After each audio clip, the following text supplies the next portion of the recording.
Okay, నిన్న జగన్మోహన్ రెడ్డి వాళ్ళ నాయకులతో భేటీ అయ్యి ఈసారి వైఎస్ఆర్ కాంగ్రెస్ పార్టీ అధికారంలోకి వస్తుందని వ్యాఖ్యలు చేశారు. వ్యాఖ్యలు ఎలా చూడొచ్చు అంటారు?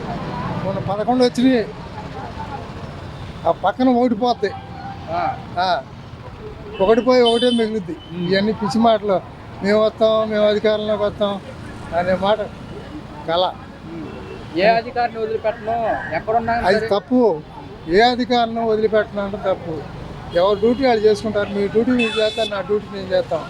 కొట్లోడు తెస్తాను, అన్నమార్లో ఉండ పట్టుకొస్తాను, విదేశాల్లో ఉండ పట్టుకొస్తానంట. అది దుర్మార్గమైన మాటలు, తప్పదు, విధానం కాదు. మీరు కూడా పేర్లు రాసుకుంటే ఏ బుక్లో రాసుకుంటారో మీ ఇష్టము. అది మైండ్ సెట్ మాట్లాడే మాటలు ఇవన్నీ ఆయనకి మైండ్ పనిచేయట్లే.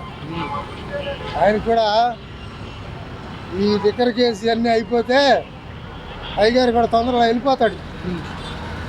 అంతకుముందు ఉన్నాయి 12 కేసులు 16 కేసులు. అవి కాకుండా ఈ కేసులో ఇక శాస్త్రకాలం అక్కడే ఉంటాడు. మళ్ళా ఇక ఆయన సీఎం అవడం అనేది కళ. నాకు ఇంకా 40 ఏళ్ళ లోపు సీఎం అవడం కాదు. మళ్ళీ ఈసారి అధికారంలోకి వస్తే 30 ఏళ్ళు మనమే ఉంటాము. అది ఆ మాట ఫస్ట్ నుంచి చెప్తున్నాడు కాబట్టి 11 వచ్చినాయి. ఇప్పుడు 30, మళ్ళీ 30 ఏళ్ళు అంటున్నాడు. ఆ పక్కన ఒకటి కూడా పోద్ది.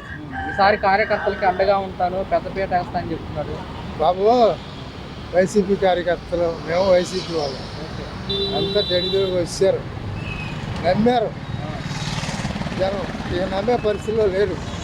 ఒకసారి చూశారు అంటే ప్రతి పరీక్షకి అవగాహన అనేది ఉండదు. ఏం జరుగుతుంది. ఆర్థిక పరిస్థితిలో ఉంది. అయినా రేపు రైతు భరోసా ఇస్తున్నారు, మళ్ళా తల్లికి వందనం, ఆ బస్సు ఏదో ఆర్టీసీ బస్సులు ఫ్రీ ఓపెన్ చేస్తున్నారు. ఇంకా అంతకంటే ఏం కావాలి? 10 లక్షల కోట్లు అప్పులు చేసి వెళ్ళిపోతే ఏంది బాబు? ఓకే, కూటమి ప్రభుత్వం కొత్త నిర్ణయం తీసుకుంది. డోర్ డెలివరీ రేషన్ వ్యాన్లు రద్దు చేయడం జరిగింది.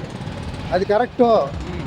మొత్తం ఈ రేషన్ చీటింగ్ జరుగుతుంది. వేల బస్తాలు వెళ్ళిపోతాయి. వీళ్ళే ఈ వేలలో ఉంటాయి చూసారా, అది తీసేయడం వల్ల చాలా మంచి జరుగుద్ది. 65 సంవత్సరాల వృద్ధులకు కానీ 70 ఏళ్ళ వాళ్ళకి కానీ ఇంటికే డెలివరీ తీసుకొచ్చిస్తారు. దాంట్లో ఏం అనుమానం లేదు. బ్రహ్మాండంగా జరుగుతుంది.